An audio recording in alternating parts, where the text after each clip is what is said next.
Mr. Bob's Railroad Workbench. I'm Bob Lettenberger. Mr. Bob, Education Director for the National Railroad Museum. Here on Mr. Bob's Workbench, we talk about math, science, history, trains, and we do it with all kinds of fun activities. Say, if you're watching us live this afternoon, you have questions, feel free to type them in. We'll answer some questions after our segment today. Or if you just want to type in and let us know who you are and where you're watching from, that would be fine too. And if you like today's segment, well, make sure you share it with your friends. We're going to start off with some very simple math today, counting.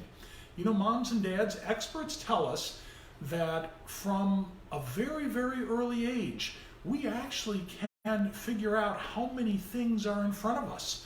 One person, 3 toys, 4 apples.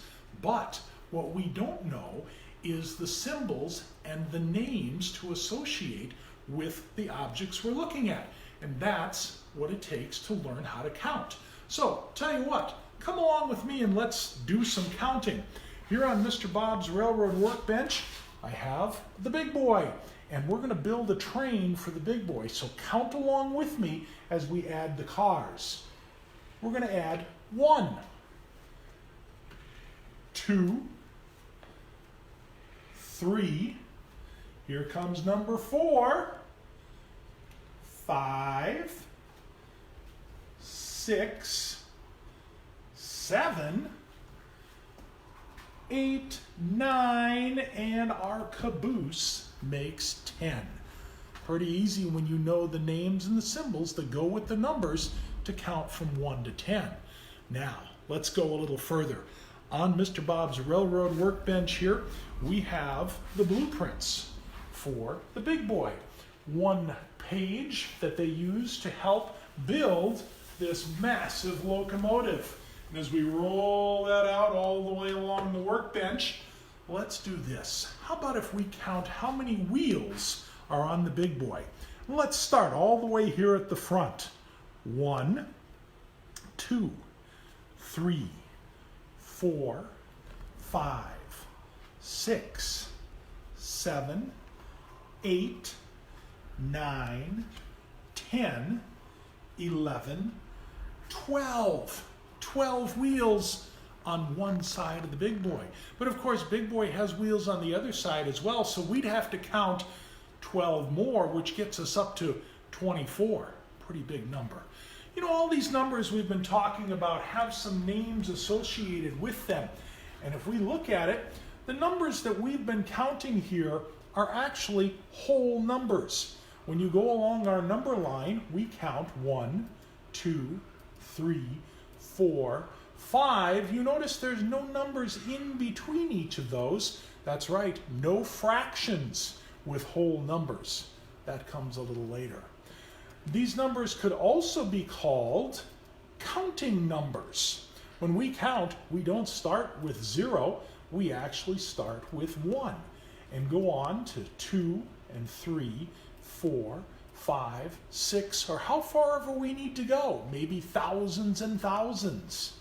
Now we need to introduce a new word for today, a math word, and that is integers. The numbers that we have been using are also integers, but there's something special about integers. On our number line, integers include the positive numbers, 1, 2, 3, 4, 5, and so on, but we also add the number 0, and we include the negative numbers, -1, -2.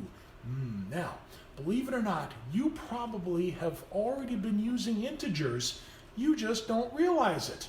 Here, on a warm summer day, we look at the thermometer and we say, wow, it's hot, it's 99 degrees out there. Great day for a glass of lemonade. 99, that is an integer. On a cold winter's day, we're also going to use an integer to describe what the temperature is like outside. Here, it's going to be -25. Oh, that's cold. So, you probably already have been using integers and just didn't realize it. So let's take and review what we have learned here today. All kinds of different numbers that we might be working with. We have whole numbers, 1, 2, 3, 4, 5, but no fractions. Then we have counting numbers. And with our counting numbers, we don't start with 0, we start with 1 and move on from there.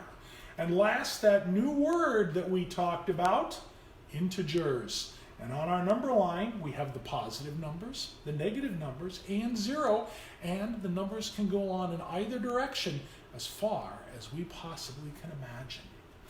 If you would like to take and do a little more work with your numbers, visit our website, nationalrrmuseum.org. To our virtual activity zone, I've posted a couple of really neat activities that you can download and play with your numbers at home. You know, the National Railroad Museum, our mission is to inspire lifelong learning by providing dynamic educational opportunities through the preservation of railroad objects, engaging exhibits, and innovative programs. And as a nonprofit organization, we are supported by public and private donations and by support from our members. If you would like more information on how you can help support the National Railroad Museum or learn how to become a museum member, visit our website, nationalrrmuseum.org. Hey, I'm Mr. Bob. Thanks for stopping in at Mr. Bob's Railroad Workbench.